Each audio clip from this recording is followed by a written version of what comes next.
Hey guys, what's going on? Carter here. Got another video for you. This one's going to be fast, I promise. It is on the Spyderco Military Full Titanium Fluted Edition. Now this came out years and years ago. I had my eye on it years and years ago, but I never bought it, never pulled the trigger. Don't know why. I never did. Until recently. So it's been discontinued now, so you can still pick it up. In fact, it's pretty common. You can pick it up all over the place, but I don't know for how much longer. And I also don't know why this wasn't more popular than it was. I don't know. Maybe it was super popular and they just made so many of them. It doesn't seem like it. But this is really an amazing, amazing knife. I'll go into a little bit of detail there.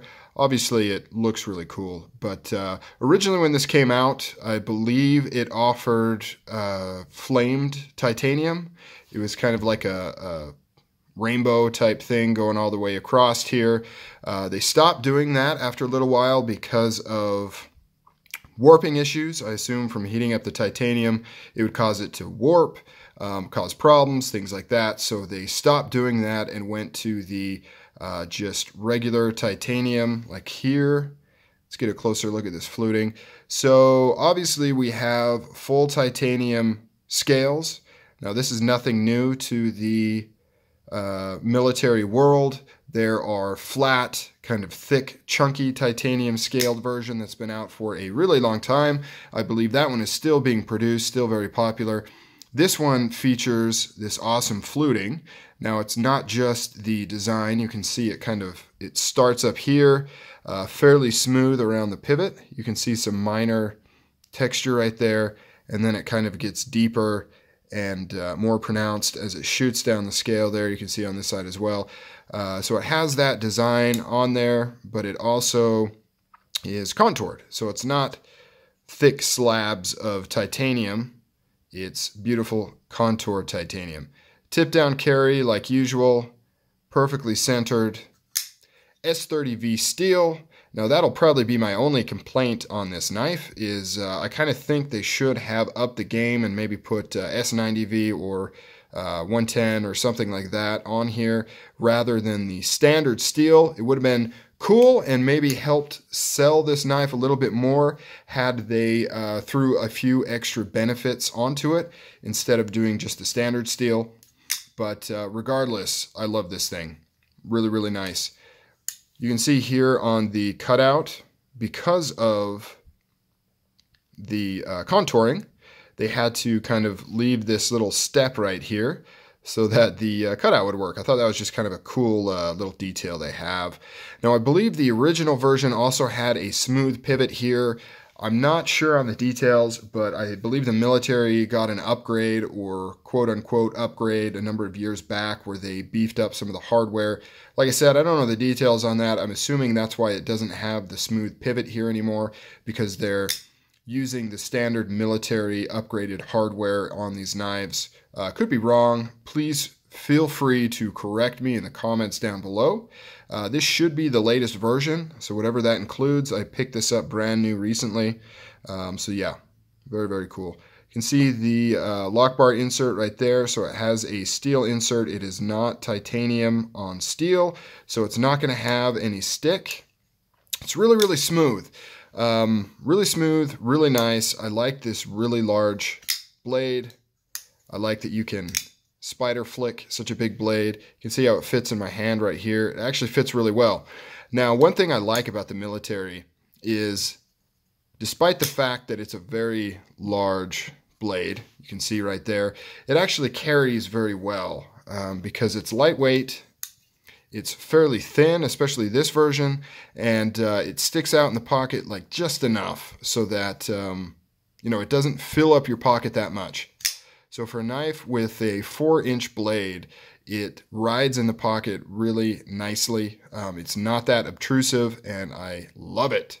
The other thing I like about it is the kind of hydraulic feel that this has. Now, a lot of people mention the hydraulic opening with Chris Reeve knives. I'm sure you've all heard that, kind of the hydraulic feeling of opening the knife. I've also often wondered what that means or where that comes from. Because obviously we have ball bearing pivot knives that are super smooth. They drop free on their own. So I always wondered, what is that hydraulic feel? And I think I've got it figured out, guys. I think I know what equates to the hydraulic feel. And my theory is that A, it requires a very smooth knife, right? You need the very smooth kind of feeling where it glides. There's no grittiness. There's nothing that gets caught on anything. However, similar to a ball bearing knife, really smooth, no resistance, or at least no, I don't want to say resistance because that counters my next point, but no catches, no bumps, no inconsistencies. It's just a nice, buttery smooth open. But on top of that, a very or fairly stiff lock bar. So it's putting pressure on the blade. So you have that resistance. So it's not like it, this doesn't fall free. It's not like a bearing knife or, not even some custom knives will do that without being a ball bearing knife. But it doesn't fall free. It's actually quite stiff. You have to really kind of shake it to get it to even budge because it has quite a bit of pressure on this lock bar. The detent's very strong because this lock bar is pushing on the blade quite a bit. And I think that is what gives it that hydraulic feel. You have the smoothness, but then you have kind of the resistance. And so it gives kind of a very cool, fluid type feeling to it when you open it up. So the next point I wanted to talk about is the lock face. This actually has, if you can see there, let me slightly unlock it. It has a curved lock face. Now we haven't seen that in a while. Pretty much everybody's moved to a straight lock face. This was a debate going back and forth years and years ago. What was better? If this one was worse, this one was terrible, it was going to cause failures, slippage, etc., etc. Most companies moved to a flat lock face, but this still uses a curved lock face. There is no blade play up, down, left, or right. It is rock solid. I don't see an issue at all with that. A, because there's not really an issue with a curved lock face in terms of failure. You may eventually get some up and down play, but that doesn't indicate that it's actually going to fail on you. It's just kind of annoying. But because of this lock bar insert here, I don't think you're going to run into that problem. It's not going to wear to a point where you're going to get up and down play or anything like that.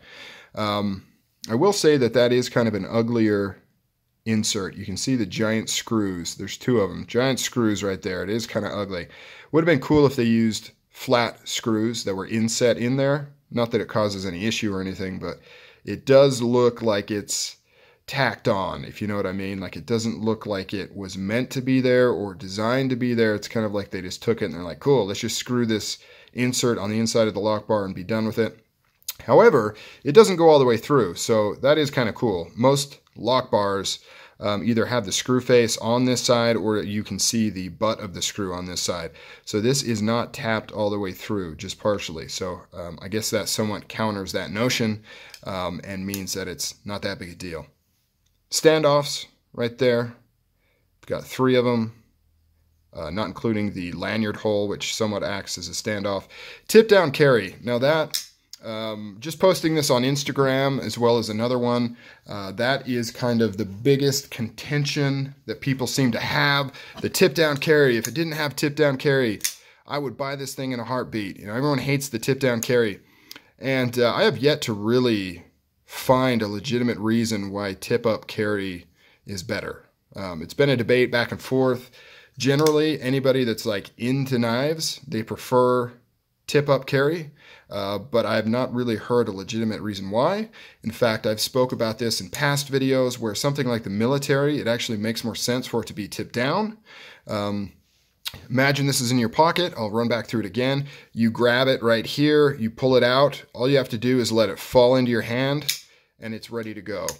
If it was tip up carry, you'd grab it right here. You'd have to kind of creep it up your hand to get it into a deployable position or do some sort of weird flick it back into your hand type thing.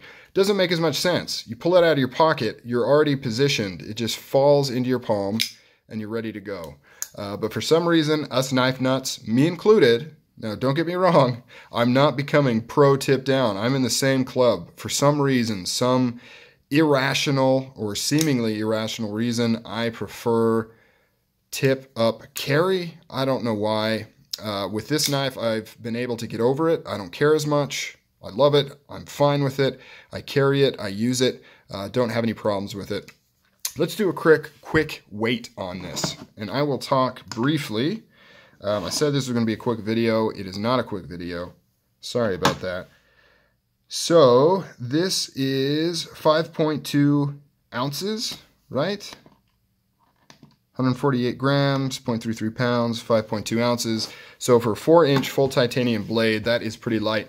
What I love about this particular version compared to, I'll wrap this up guys, I promise, compared to the regular titanium version is the fact that the lighter handle means that it is way better balanced than the traditional all titanium thick slabbed version of this.